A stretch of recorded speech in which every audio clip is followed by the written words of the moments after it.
τίμια από εδώ. Ποιο έργο λοιπόν? Τι θα πει έργο? Ποιο είναι το έργο? Αυτό που κάνει ο Σιμίτης και δίνει με μίζα τα έργα στους εργολάβους δημοσίων έργων? Ή την ψηφιακή τηλεόραση στον Βαρδινογιάννη, τον Μπόμπολα, τον Ντεγόπουλο, τον Λαμπράκη? Αυτό είναι έργο?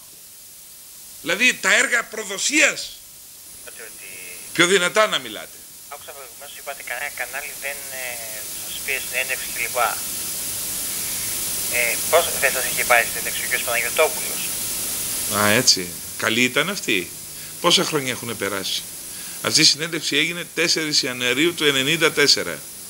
Δεν νομίζω να έχετε αλλάξει από τότε. Τι δεν νομίζετε? Ότι έχετε αλλάξει από τότε. Δηλαδή στην Ντόρα Μπακογιάννη που τις παίρνουν κάθε εβδομάδα αλλάζει? Όχι. Κάθε εβδομάδα αλλάζει η Ντόρα Μπακογιάννη και ο Βουλγαράκης. Και τότε και τώρα το ίδιο ηλίθιο. Κυρίες και κύριοι, ένα γελίο υποκείμενο μας θύμισε ότι τα καθιζήματα ανήκουν στο Πασόκ και στη Νέα Δημοκρατία. Δεν πειράζει. Και μας θύμισε και το γελίο υποκείμενο τον Παναγιωτόπουλο.